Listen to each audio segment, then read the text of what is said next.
सोमवार और 72 साल के बाद ये सावन आया है। आपको मालूम होगा कि ये सोमवार का दिन सावन के महीने का सोमवार इतना प्रसिद्ध क्यों है? श्रावण के महीने के सोमवार का इतना महत्व क्यों होता है?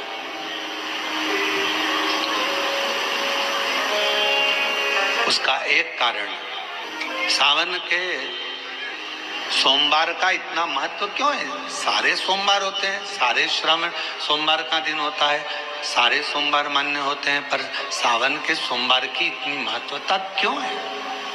किस लिए? और शायद हमको लगता है कि जितने भी आस्था चैनल पर कथा सुन रहे हैं, जितने फेसबुक यूट्यूब पर कथा सुन रहे हैं, जितने आपने अपने मोबाइल पर सोशल मीडिया में कथा सुन रहे हैं, हमारे को लगता है कि उनको भी नहीं मालूम होगा कि सावन के सोमवार की इतनी महत्वता क्यों है।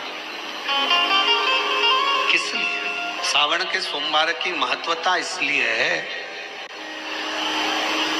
कि भगवान देवादिदेव महादेव का विवाह ख्याति देवी लक्ष्मी जी से करना चाहती थी, पर माता लक्ष्मी ने, भगवान शिव ने माता लक्ष्मी का चेहरा देखा, पढ़ लिया कि ये तो भगवान नारायण के स्नेह है, और भगवान नारायण लक्ष्मी जी से विवाह करना चाहते। और दोनों के विवाह की बात भगवान देवादिदेव महादेव ने माता ख्याति देवी से कह दी कि इनका विवाह करो। अब माता लक्ष्मी जी ने बड़ा निवेदन करा, आपने हमारा विवाह भगवान नारायण के साथ में कर दिया, हमारे मन की बात को रख लिया, बड़ी कृपा करी भोले बाबा, मेरा मन है मैं आपके चरणों की सेवा करूं, मुझे कोई सेवा आपकी बताओ। शिव मंदिर में कभी भी जाकर पंडित जी से मत पूछना कि यहाँ की कोई सेवा मुझे बताओ। भगवान के अन्य मंदिर होंगे तो वहां जाकर पूछना, देवी जी के मंदिर में यहाँ सेवा बताओ, राम जी के मंदिर में पूछना यहाँ सेवा बताओ, भगवान कृष्ण के मंदिर में पूछना हमारे लिए कोई सेवा बताओ, भगवान दत्त के मंदिर में पूछना हमारे लिए सेवा बताओ। सारे मंदिरों में जाकर कहना कि हमारे लिए सेवा बताओ, और शिव जी के मंदिर में जाकर मत कहो कि हमारे लिए सेवा बताओ। वहां तो झाड़ू उठाओ, सेवा में लग जाओ, वहां तो निर्माल्य पड़ा है उसको उठाओ, विसर्जन में ले जाओ, वहां पोछा उठाओ, पोछा लगाना प्रारंभ कर दो, शिव जी का श्रृंगार करना प्रारंभ कर दो, शिव जी का सुंदर स्नान कराना प्रारंभ कर दो। शिव मंदिर में सेवा पूछी नहीं जाती, सेवा करी जाती है। शंकर के मंदिर में कहना ना पड़े कि तुम्हें यह करना। शिव मंदिर में जाकर कभी नहीं पूछना कि मुझे सेवा क्या करना, शिव मंदिर में तो जाकर सेवा का क्रम करो। अब लक्ष्मी जी पूछ रही हैं भोले बाबा से, आप मुझे बताओ, मैं आपकी सेवा में लगना चाहती हूँ। शिव जी ने कहा कि मैं क्या सेवा बताऊं, आप जाओ भगवान नारायण की सेवा करो। पर लक्ष्मी जी ने सोचा कि देवादिदेव महादेव मुझे सेवा नहीं बता रहे हैं। सावन का महीना था, सोमवार का दिन था, माता लक्ष्मी पूरे सावन के महीने में शिवालय में जाती, शंकर जी के कैलाश पर्वत पर जाकर खूब सेवा करती। खूब प्रथम सोमवारी निकल गई, द्वितीय सोमवारी निकल गई, तृतीय निकल गई, चतुर्थ आ गई। सोमवारियां निकलती चली गई। सावन का आखिरी सोमवार देवादिदेव महादेव प्रसन्न हो गए, लक्ष्मी को बुलाया, हे लक्ष्मी, पूरी दुनिया में केवल महासंबोधन मेरे नाम के आगे लगा है, लोग मुझे देवादिदेव महादेव कहते हैं। सारी पुराणों को केवल पुराण कहा जाएगा, पर शंकर की पुराण को भी महासंबोधन से संबोधित किया जाएगा, शिव महापुराण। लक्ष्मी,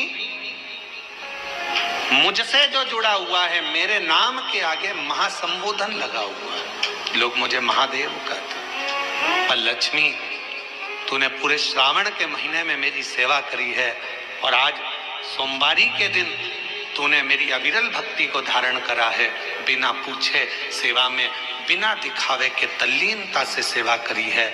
मैं अपना महा संबोधन दुनिया में किसी को नहीं देता, आज तुझे दे रहा हूँ। और लक्ष्मी केवल लक्ष्मी नहीं रही, उस दिन से लक्ष्मी माँ लक्ष्मी। लक्ष्मी केवल लक्ष्मी नहीं रही, उस दिन लक्ष्मी महालक्ष्मी के संबोधन से प्रकट हुई।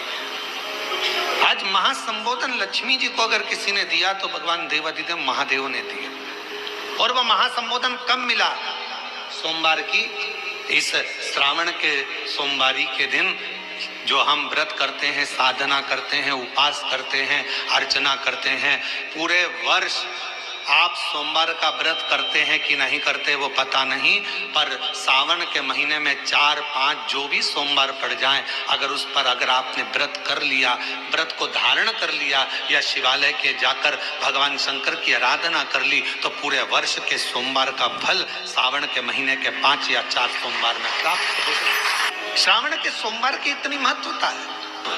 सावन के सोमवार का महत्व क्या है? कोई आपसे पूछे तो आपको बताना चाहिए कि इस दिन लक्ष्मी को महालक्ष्मी कहा गया। शिव जी ने शिव के दरवाजे पर जाकर केवल आप सेवा करो, शिव के दरवाजे पर जाकर आप केवल जल अर्पित करो, शंकर जी की चौखट पर जाकर आप नमन करो, देवाधिदेव महादेव के शिवालय में जाकर प्रणाम करिए।